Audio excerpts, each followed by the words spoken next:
amb pèls i senyals sobre l'existència d'homínids en aquelles muntanyes. També la nena Ata Ulla, de 6 anys, va veure una dona salvatge. Un matí del mes de maig del 1990, la nena jugava amb 2 amiguets al costat d'un rierol. Quan va veure aquell ésser, s'amagà. Els nens no van tenir temps de fer el mateix. Aquella mena de fantasma va agafar Gulnaz, de 4 anys, i se l'emportà. Un miler de persones van fer una batuda en va. 3 dies després, un grup d'homes el trobava mort dalt d'una roca. Aquestes són algunes de les 31 informacions recollides per Jordi Magraner, un valencià arrelat a París, on treballa com a zoòleg al Museu d'Història Natural. Una vegada al 88 amb un fotògraf i una altra al 90 amb un historiador, va organitzar 2 expedicions a aquelles terres. En total 19 mesos per conèixer l'existència d'homínids en aquella regió allunyada de la civilització, molt poc poblada, on passen 6 mesos l'any incomunicats per carretera, excepte al sud, amb la frontera afganesa, on hi ha el punt més baix, 1.050 metres. El punt més alt és el cim Tirishmir, de 7.708 metres. Jordi Magraner va aprendre l'idioma per poder interrogar més fidelment 21 persones, la major part de les quals han vist l'home pelut o dels boscos. Ell és partidari del corrent europeu que descarta el neandertal com a avantpassat de l'home actual. La clau, diuen, és a l'evolució del crani, que és diferent entre l'Homo sapiens i el neandertal. Ell situa l'home salvatge de Chitral en la branca del neandertal, la branca homínida, més intel·ligent que el goril·la, però no pas en la humana. A les expedicions precedents, amb bona metodologia i resultats positius, s'ha estudiat la flora, la fauna i la gent. L'expedició no va veure l'home salvatge, però es va posar la primera pedra per estudiar-lo. Ara, Jordi Magraner vol tornar-hi amb una expedició més completa, amb gent de diversos països per trobar-lo i revolucionar l'estudi sobre l'evolució de l'home. I el cap de l'expedició ha vingut de París per estar amb nosaltres, el senyor Jordi Magraner, zoòleg. Com dèiem, cap de l'expedició, actualment treballa al Museu Nacional d'Història Natural de París. Hem de dir que el senyor Magraner és d'origen valencià, però des de molt petitet que està a París. Per tant, esperem que ens pugui seguir en català i si no ho canviarem de llengua. Senyor Magraner, ens pot dir exactament què és el que aniran a buscar, què esperen trobar al nord del Pakistán? Pues lo que esperamos encontrar es un homínido. Realmente no tiene nada que ver con esto del Yeti ni otras leyendas, porque ahí hemos llevado ya 2 investigaciones y los resultados muestran que son realmente homínidos y que no corresponde nada a esto del Yeti, que por ejemplo es un mono, si existe es un mono, y ahí es totalmente diferente, son reliquias de poblaciones, digamos, de hombres prehistóricos, que existen aún en esas regiones, que son muy salvajes, donde casi hay una densidad humana muy feble, de 10 a 11 habitantes solo por kilómetro cuadrado, y eso en el fondo de los valles solo. Y el resto del país no hay nada. Vostè hi ha estat 2 vegades, al 89 i al 90. En base a les proves que pugui tenir o els indicis dels quals disposa, com s'imagina que és aquest homínid? Bueno, el trabajo que hemos llevado era sobre todo una investigación al nivel de la población humana, sobre todo los pastores, que son ellos que los ven porque viven en altitud.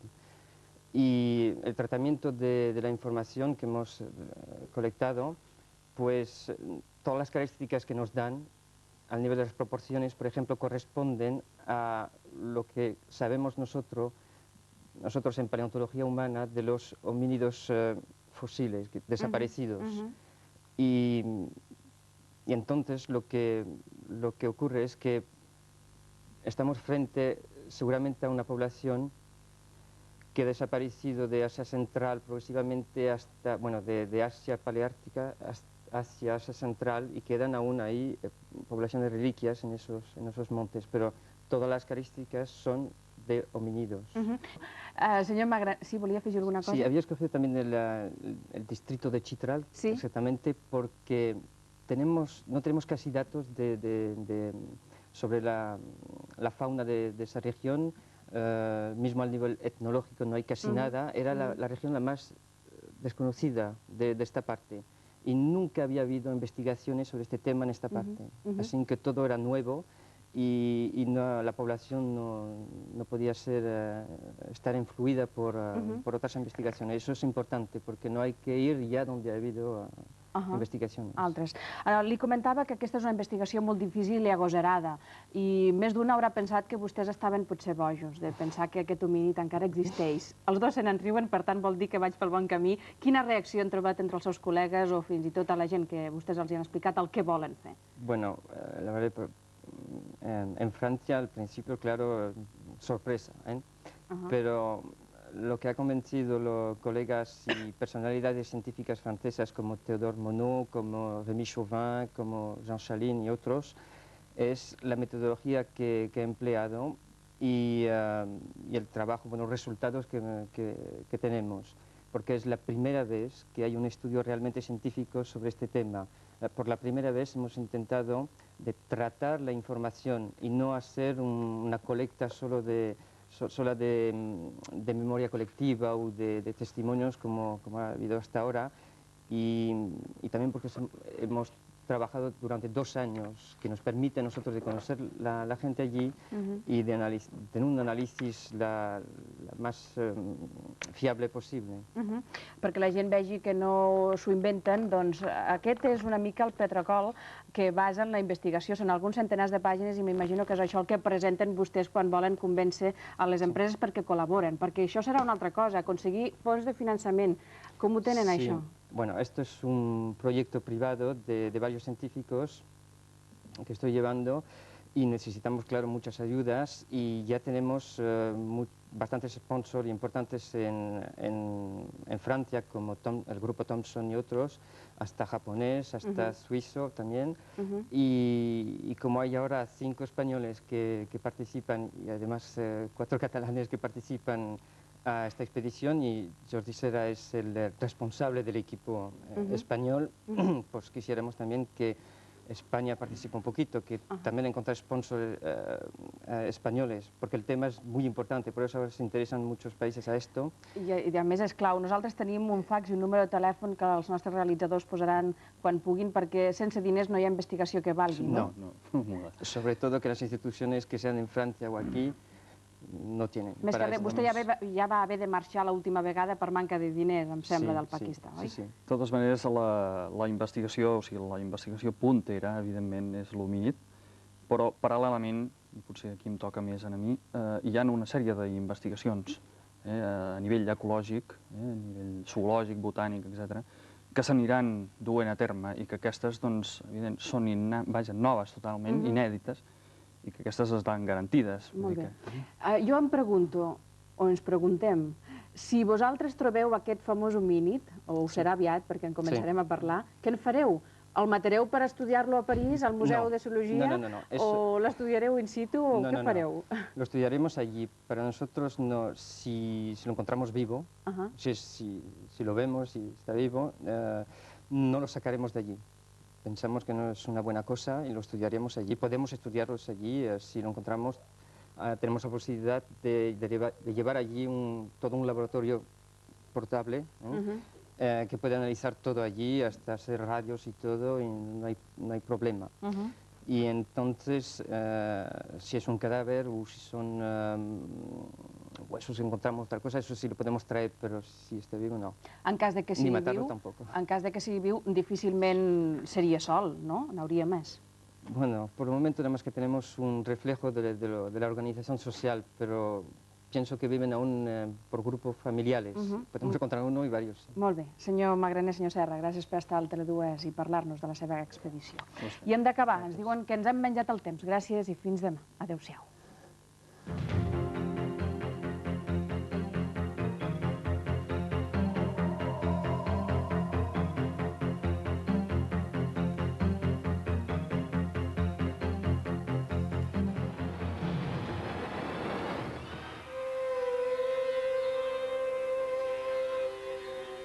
Le district de Chitral est une région située au nord du Pakistan, bordée par la chaîne de montagnes de l'Hindu-Kush.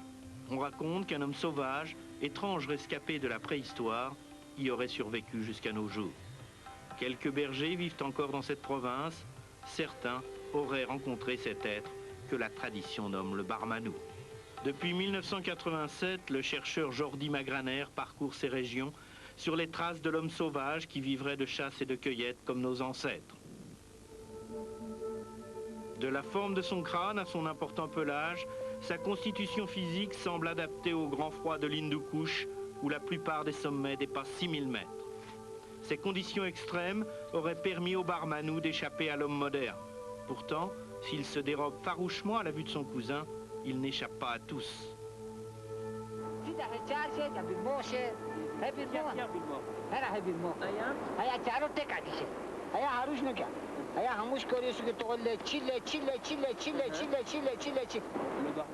Quelques jours avant le passage de Jordi Magraner, ce berger aurait vu le Barmanou s'abreuver à la rivière, piétiner la neige, puis repartir vers les hauteurs.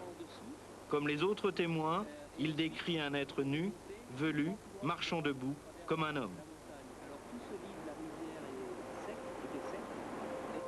Pour Magraner, il s'agit sans doute d'un survivant de l'homme de Néandertal que l'on croyait disparu depuis 30 000 ans. Son corps est massif et ses mouvements sont aussi vifs et rapides que ceux des bêtes sauvages. À la différence des singes, il court sur ses deux jambes et non à quatre pattes.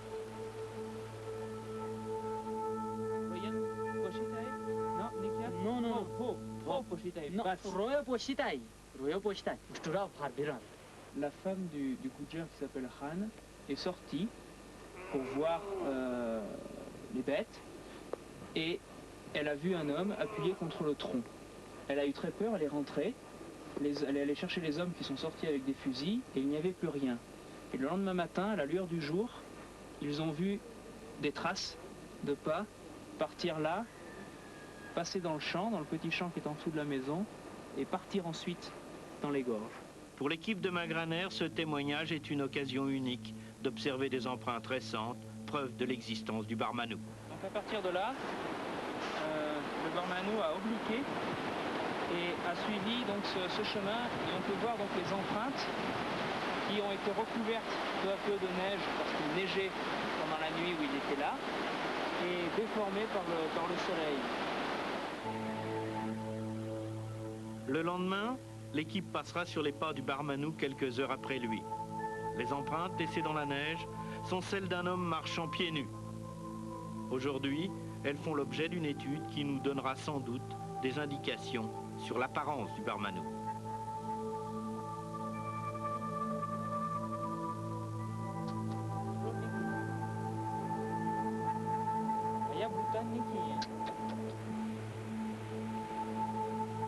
Ces empreintes de pieds, longues d'environ 26 cm, restent la seule preuve de sa réalité. Mais Jordi Magraner rêve toujours de rencontrer le Barmanou, quelque part dans les neiges de ce Pakistan, qui est devenu son second pays.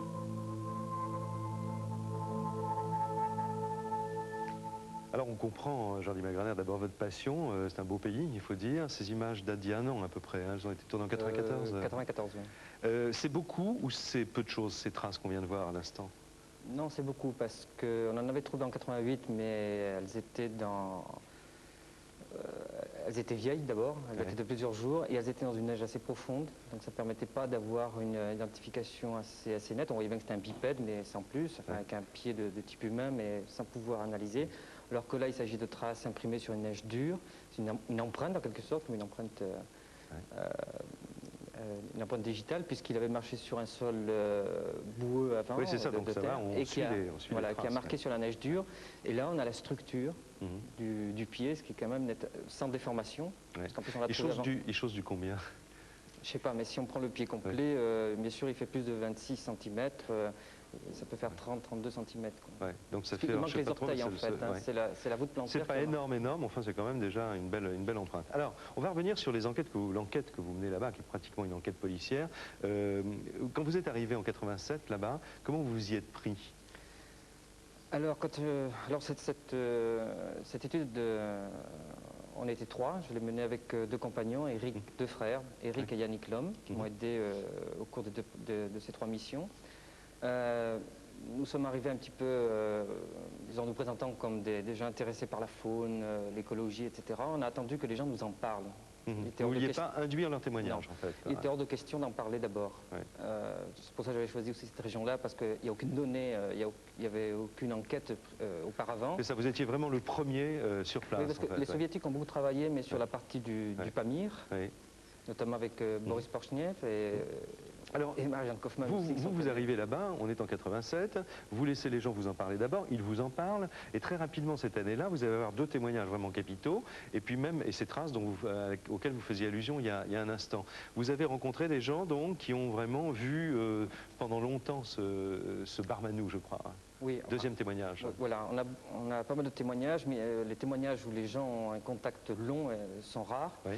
Et il s'agissait du deuxième témoignage qui a duré 2 heures par un berger. Lui, il était sur une hauteur, donc il n'était pas aperçu par l'être en question. Il a pu l'observer durant 2 heures en train de se nourrir et qui a donné tout un ensemble de caractères descriptifs très importants et très précis.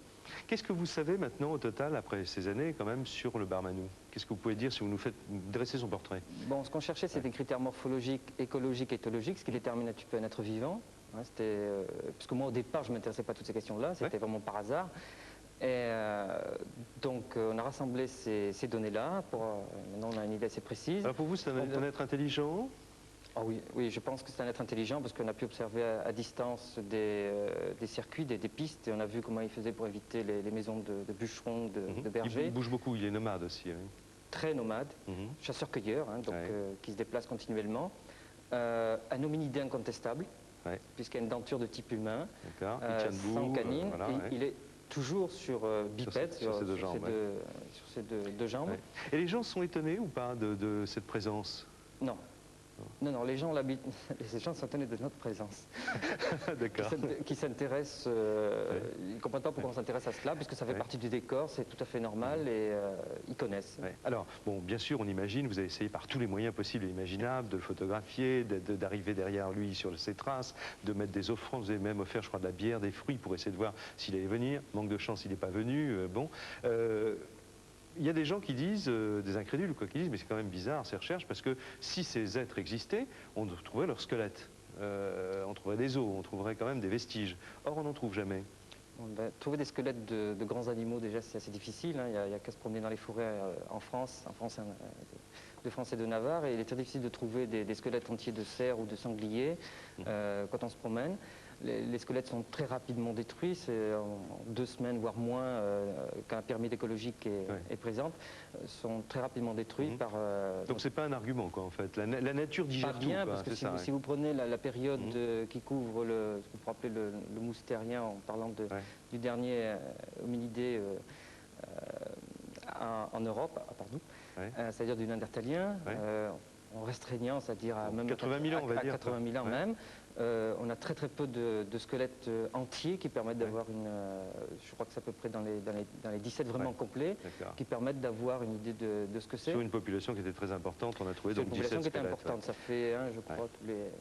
Alors dites-moi, quelques milliers d'années. On disait mi-homme, mi-bête, mais si homme il y a, bon d'abord je sais que vous n'avez pas l'intention de tirer au fusil, on a vu des fusils dans le film, mais c'est des fusils avec je crois des cartouches hypodermiques, et vous n'êtes même pas sûr de vous en servir. Vous avez pensé au problème éthique, bien sûr, que ça pose ce genre de recherche? Oui, ça dès le départ, on y a pensé, parce qu'à partir du moment où on a su que c'était un hominidé, qu'on était sûr, on a pris nos précautions avec un avocat qui s'occupe de ces problèmes-là, enfin des droits de l'homme au niveau international.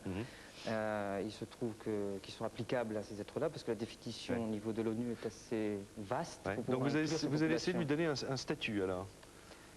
Voilà, si jamais on venait à le trouver, on ne va pas le crier sur les toits tout de suite, c'est-à-dire essayer d'abord de lui donner un statut, de le protéger légalement, avant d'aller plus loin, parce qu'on ne va pas en faire un animal de zoo, ni autre chose. Hein. Vous pensez que vous êtes proche du but? Disons que l'année dernière, on a marqué pas mal de points, et que cette année aussi un petit peu. Il faut avancer, on avance doucement. Il faudrait rassembler le maximum d'informations pour pouvoir, surtout en écologie, en éthologie, pour arriver à trouver un petit peu la faille. Parce que c'est pas évident de mettre des pièges ou des appâts. Si vous ne connaissez pas, si vous avez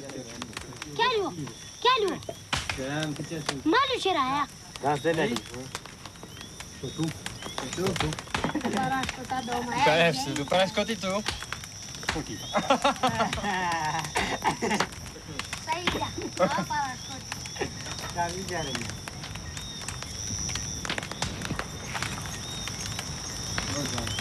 la la la la la la la.